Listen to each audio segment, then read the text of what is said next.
Y continuamos con teología. Estamos en la clase número 7 y vimos la vez pasada que encontramos varios términos, especialmente el término de apocalipsis. El término apocalipsis como tal significa y tiene es algo que está intrínsecamente relacionado con la palabra revelación. La palabra apocalipsis como tal significa quitar o correr el velo para dar a conocer lo que previamente era desconocido. Ahí lo vemos. Nuestro Dios se quiso revelar. El hombre como tal y sus diversas creencias, sus diversos mitos, no importa la cultura, siempre trata de encontrar una explicación a lo que no entiende. Estamos hablando de ese hombre de hace más de 3.000 4.000 años, donde prácticamente ellos trataban de encontrarle una respuesta a todo. Entonces se escondían del trueno, se escondían del rayo, no sabían cómo explicar la lluvia, el motivo de las estaciones, hasta el por qué había vida en el agua y por qué había vida en la tierra, qué significaba cada árbol, el fruto, para qué servía, si solamente era para alimentarse o para medicina. Y así sucesivamente el hombre tuvo que inventarse muchas historias para poder sustentar o tratar de crear el motivo de todo esto que Dios ya creó. Entonces es cuando el mismo Dios toma de la iniciativa y se revela al hombre. Entonces empieza todo este proceso. Empezamos con ese gran profeta que fue Moisés, y él es el que prácticamente recoge todo en esos 5 primeros libros de la Biblia. Ahí podemos entender lo que es la creación, lo que son las leyes morales, civiles, las leyes rituales y todo esto. Y después vemos ahí cómo se empieza a desviar la atención a un solo pueblo, que es el pueblo escogido, el pueblo de Israel, que todavía no se llama así, y así sucesivamente, con la finalidad de mostrar ese Dios grande que escoge a un pueblo con un propósito determinado. Y aquí es donde entra la teología como tal, a estudiar a este Dios perfecto. Entonces vemos que es Dios quien toma la iniciativa de revelarse al hombre, y por más que la razón humana nunca va a poder entender esa búsqueda hacia Dios. Es Dios quien empieza a buscar al hombre, es Dios quien se muestra cómo forma el hombre y cómo el hombre necesita del mismo Dios. Y así entendemos que la razón humana, por su propio esfuerzo, no puede, nunca puede entender la revelación de Dios. No puede. Necesita que Dios se muestre, se revele, se le quite el velo de los ojos y del entendimiento al hombre para poder mostrar toda esa voluntad revelada, esa voluntad decretiva y esa voluntad preceptiva que está establecida en su palabra. Eso es lo importante y eso es lo que nosotros debemos esforzarnos para poder entender, y para eso es que está la teología. Por eso es que vemos que a lo largo de la historia se presenta muchas teorías, se presenta muchas personas estudiosas, académicos, que por más que ellos quieran esforzarse, por más que quieran utilizar infinidad de términos, por más que ellos quieran manejar la retórica y diversos conceptos, no va a poder entender y mucho menos a mostrar a ese Dios. Incluso ellos se van en contra de las escrituras cuando las mismas escrituras están hablando de que todo eso tiene que acontecer allí ya está establecido, y Dios cómo revela cómo el hombre en su continua evolución de pensamiento siempre va a tratar de justificar, de entender, de razonar, de meterle lógica al mismo Dios, a la Biblia, a todos sus escritos, a todos estos, a todos estos escritores bíblicos, y no va a poder, no va a poder. Entonces encontramos corrientes como el existencialismo, encontramos corrientes como el nihilismo, encontramos en corrientes como el kantismo, y así sucesivamente a lo largo de toda la filosofía, desde que el hombre empieza a argumentar y a tratar de justificar. Y aquí quiero profundizar un poco. Todo eso ocurre, todo eso ocurre porque hay una imposición que establece la iglesia romanista, y muchas personas, muchos pensadores académicos empezaron a tener esa resistencia, y ellos quisieron por sus propios métodos, por sus propias ideas, justificar que lo que ellos estaban diciendo no era así, y en parte tenían razón. En parte tenían razón, porque esta serie de líderes religiosos era eso, religioso. Trataban de imponer algo que se salía tanto de contexto, entraban tradiciones, entraba aquello, entraba intereses particulares, y ahí vemos a lo largo de la historia que nada de eso funciona. Ya está más que demostrado, pero el hombre en su terquedad se empecina, se empecina y se empecina.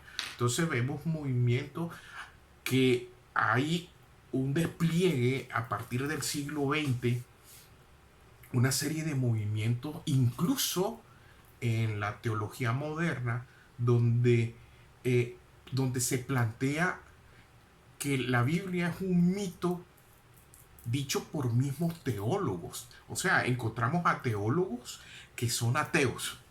Parece una contradicción ahí. Y les pongo un caso del señor Bultmann. Eh, Ese señor es bastante contradictorio incluso. Y fue uno de los más grandes teólogos del siglo XX.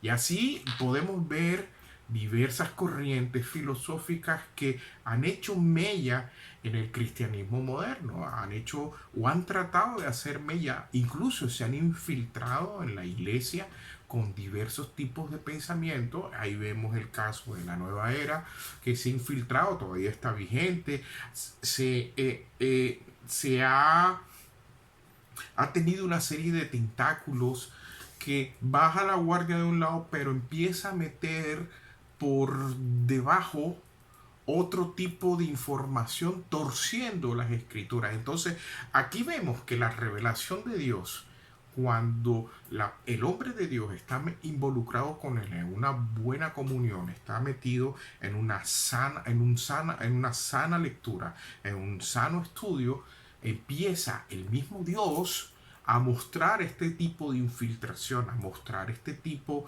de, vamos a decirlo así, de herejía que está afectando el crecimiento de una iglesia. Recordemos que iglesia no es las cuatro paredes, es la persona en sí. Recordemos también que cuando los profetas mesiánicos se refieren a esa remanente, se refieren a ese Israel, no es el Israel étnico, no es el Israel físico que se encuentra allá en esa zona del Mediterráneo, del Medio Oriente, se refiere al Israel espiritual, porque la palabra enseña que todos los que son hijos de Abraham, ya no solamente los de carne, sino aquellos en los cuales la palabra dice que entran en adopción por conversión hacia el Señor Jesús. Allí es cuando son estos en sí lo que es el pueblo de Dios. Claro que hay que orar por Israel, claro que sí, incluso también hay que orar por Palestina, hay que orar por Siria, por el Líbano y por Colombia incluso. Pero esto no quiere decir que, que sea ese Israel que está hablando tanto el Apocalipsis como los libros de Ezequiel, Daniel y los profetas menores, sea el Israel étnico. ¿ya? Hay que tener muy claro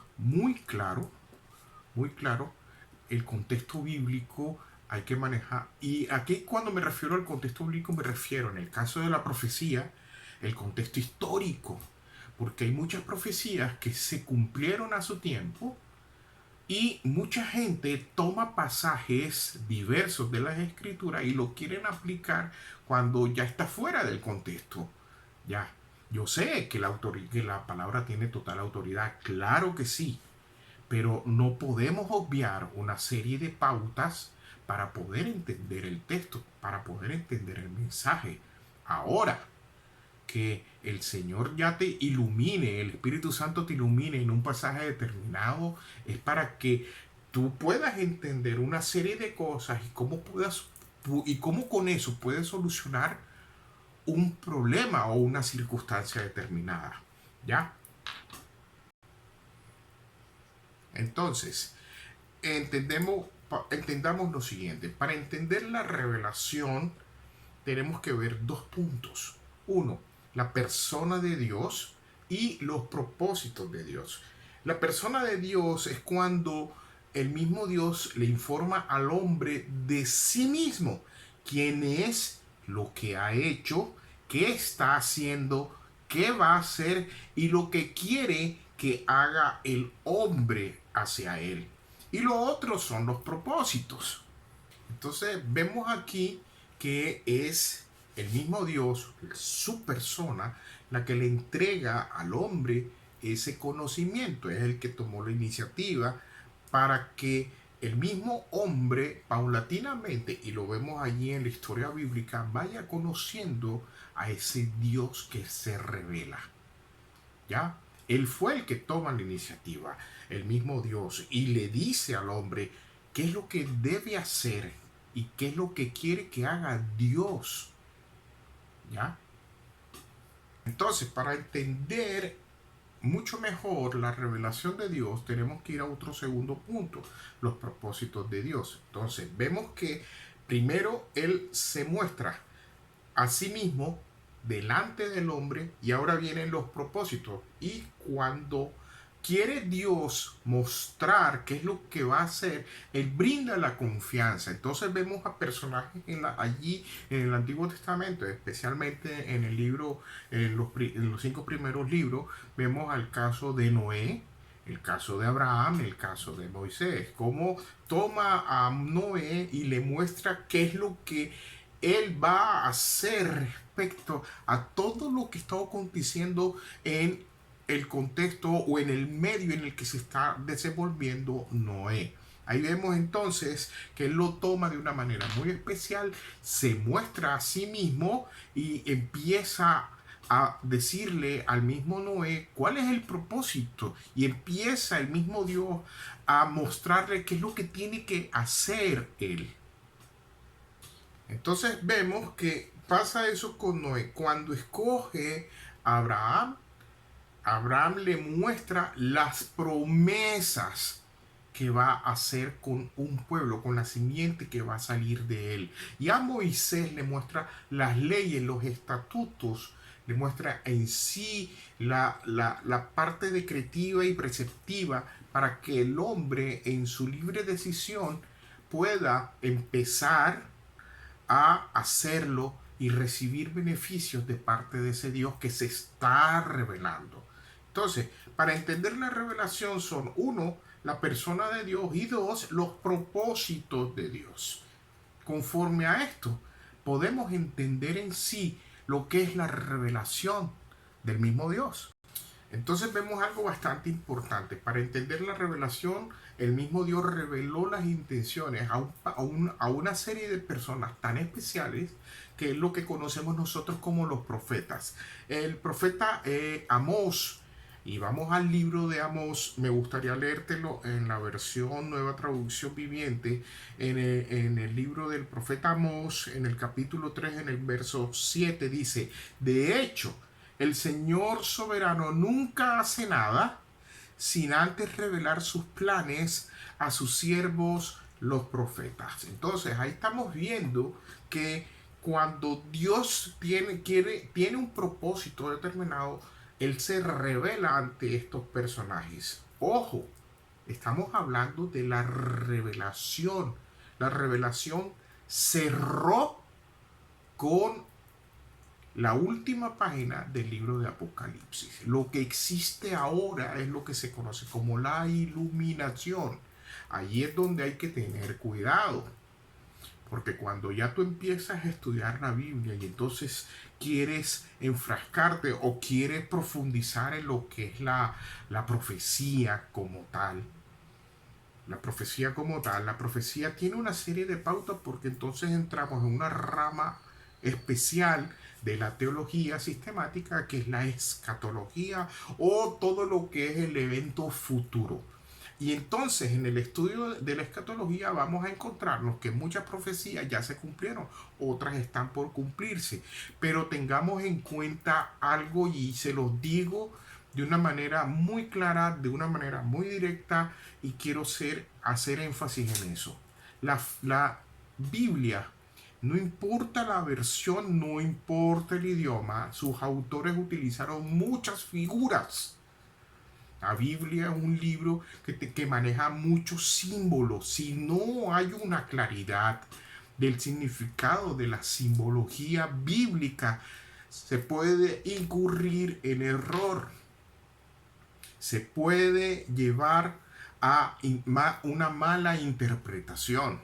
Y ahí lo vemos a lo largo de la historia. Incluso en tiempo presente, muchas personas, por no tener una claridad de la escatología, de la profecía mesiánica, de la profecía de las cosas, de la teología de las cosas futuras, se cae en un error de tratar de conjeturar o tratar de mostrar, y me voy al caso específico, una fecha determinada de la segunda venida de nuestro Señor Jesús. Y la palabra es muy clara respecto a eso. El mismo Señor Jesús incluso dice que Él no sabe. Y eso solamente está en la voluntad del Padre. Nada más lo sabe el Padre. Y ahí vemos cómo también se muestra otra parte de la teología sistemática, que es el estudio o la doctrina de la Trinidad.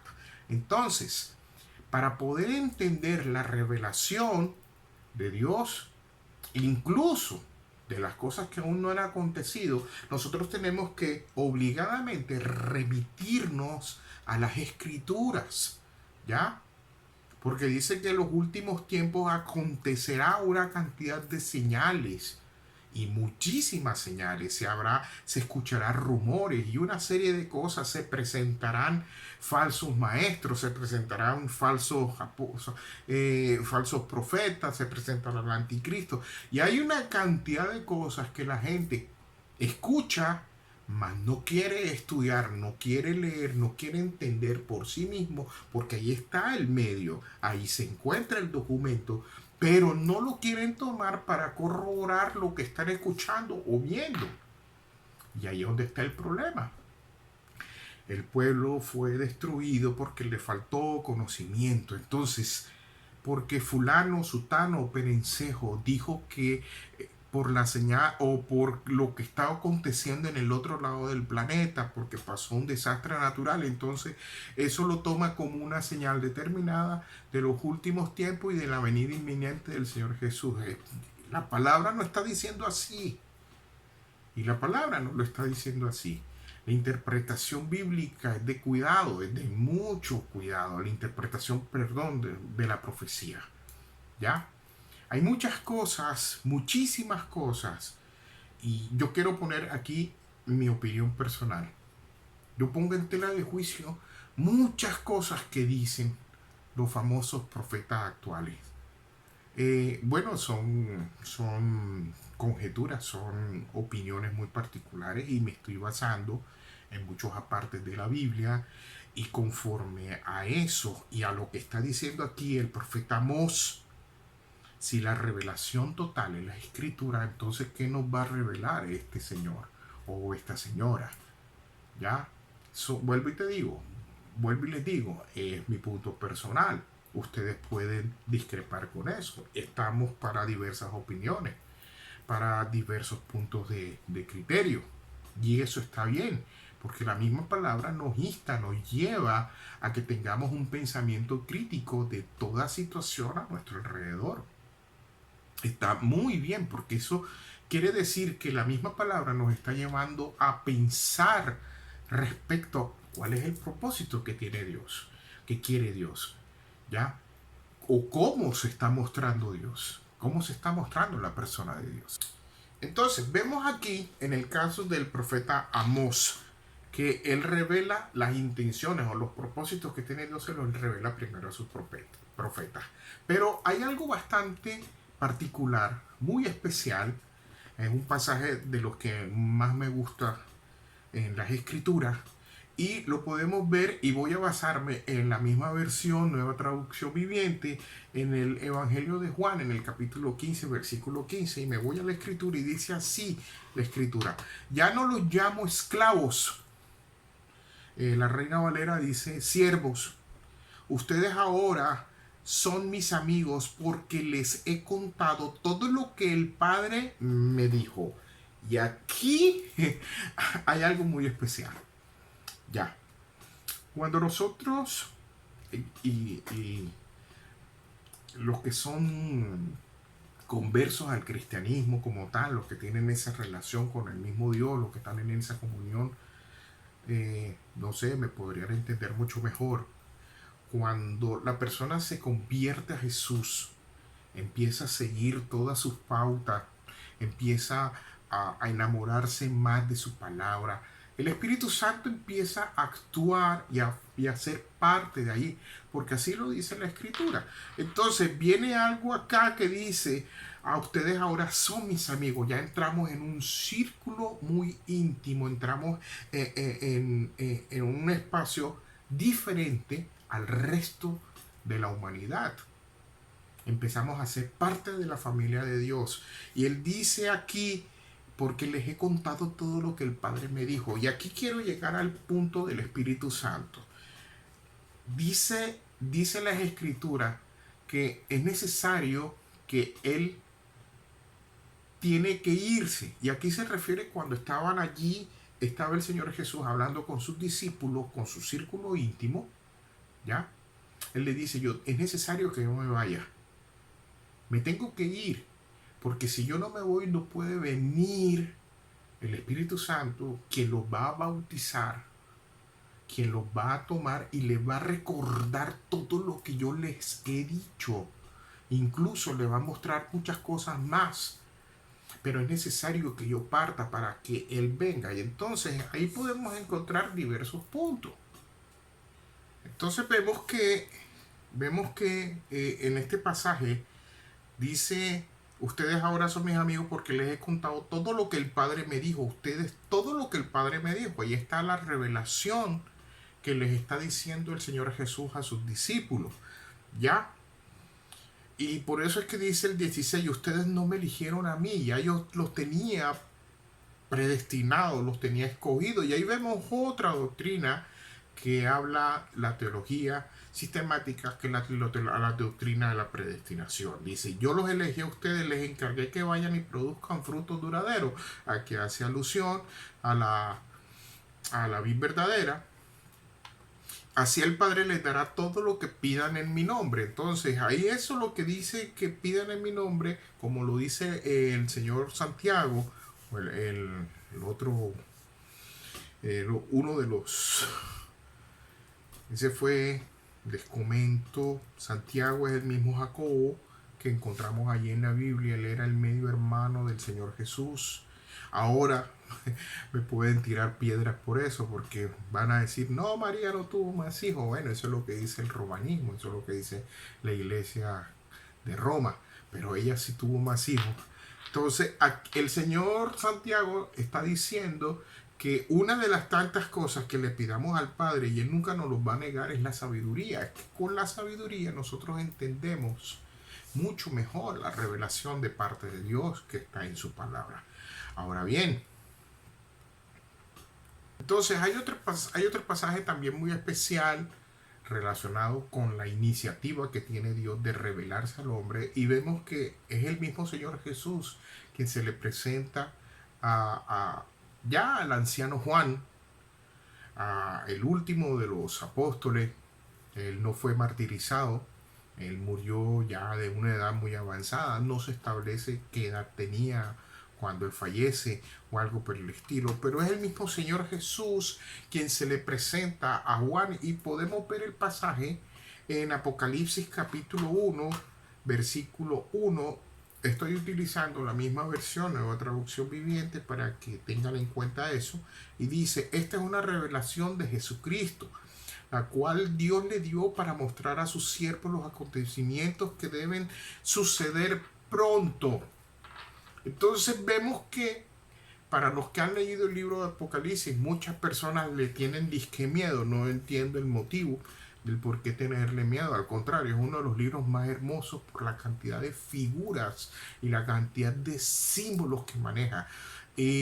Si a ti te gusta mucho la lectura, eso da pie para que tú investigues un poco más, para que puedas desentrañar esa cantidad de elementos que utiliza, como la estatua que tiene los pies de barro, qué significa todo eso, los ángeles que tienen 4 rostros, y así sucesivamente, qué es lo que significa cada brazo, las estrellas. Todo tiene un significado, y lo más increíble, bueno, no increíble, lo más creíble es que ese significado lo encontramos en la misma escritura. Solo hay que dedicarle el rato, el tiempo, la pasión, el amor para poderlo hacer. Y ahí vemos que quien tiene la iniciativa de la revelación es el mismo Dios. Y aquí lo vemos en este pasaje de una manera muy especial. Ahora, entonces, para entender en sí la revelación hay 3 puntos. Es muy diferente de lo que se habló en 2 clases pasadas, que es la voluntad oculta y la voluntad revelada. Ahora vamos a hablar lo que es la revelación. Hay 3 aspectos de la revelación en Dios o de Dios.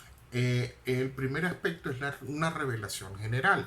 ¿Qué es la revelación general? La revelación general viene siendo todo lo que es creado por el mismo Dios, que manifiesta eso, que algo superior lo formó, y eso lo podemos contemplar en el universo, en nuestro planeta, en la naturaleza como tal, desde el desierto más seco hasta el desierto frío, desde las profundidades de los océanos hasta el infinito o casi infinito del espacio sideral, y así sucesivamente. Entonces vemos, eso viene siendo la revelación especial, pero la revelación general, perdón.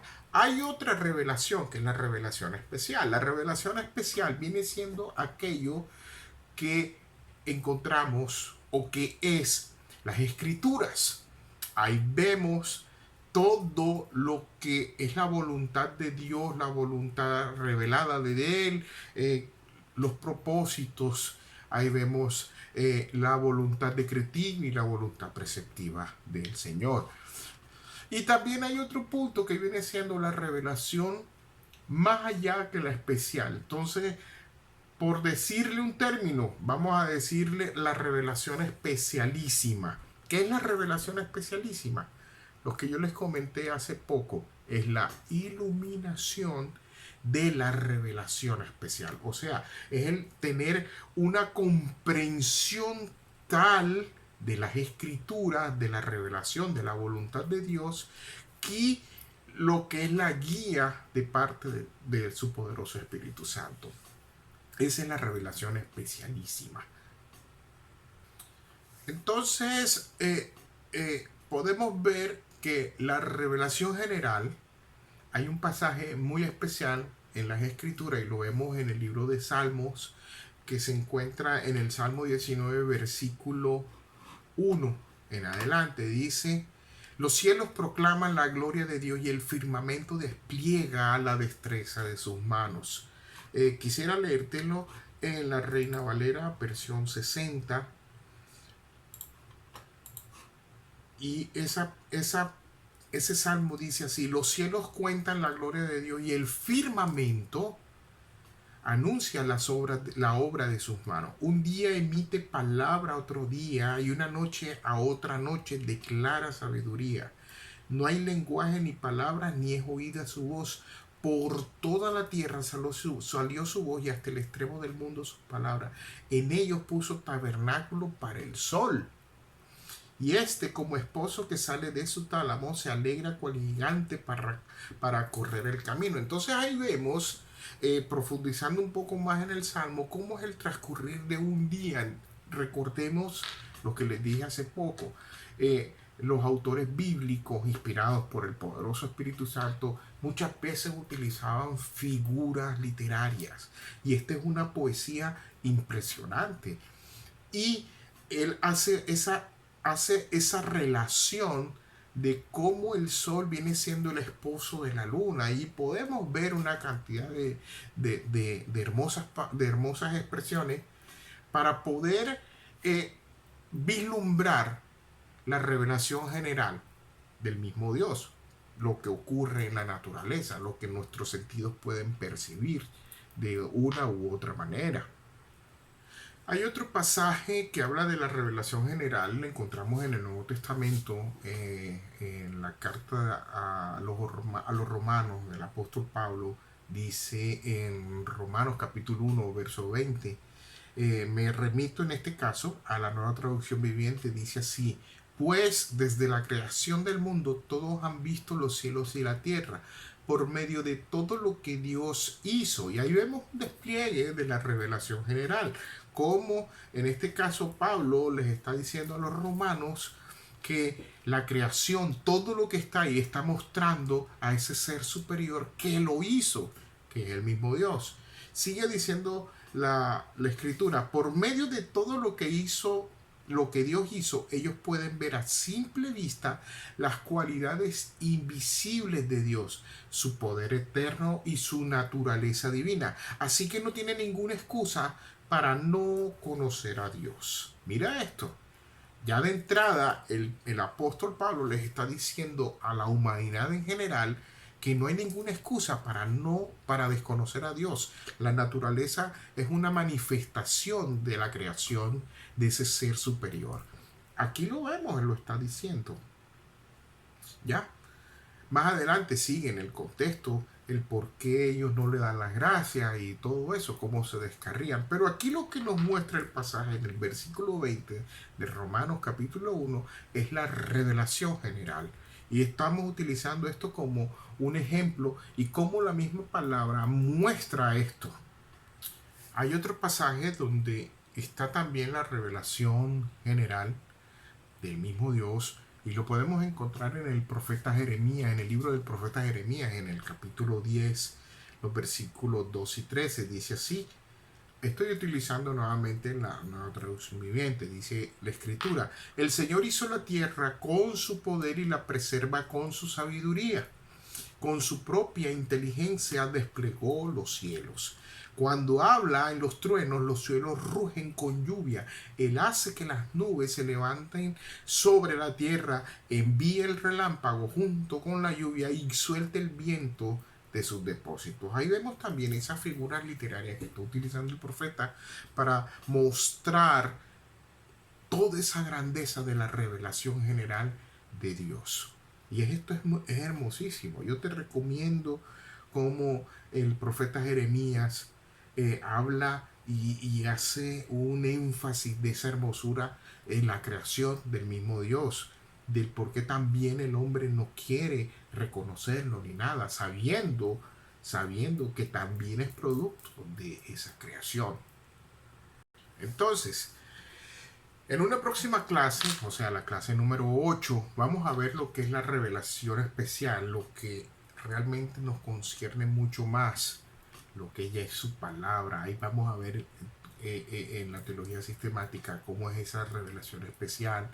Y les doy, si quieren continuar ustedes allá en sus casas, tomen el pasaje del Evangelio de Juan en el capítulo 5, en el versículo 13, y conforme a eso, ustedes van a entender un poco mejor lo que es la revelación especial, lo que es las escrituras. cómo muestra Dios allí su voluntad, le muestra cuál es el propósito del hombre en esa voluntad y así sucesivamente. Entendemos mucho mejor a Dios. Recordemos que nosotros estamos muy limitados.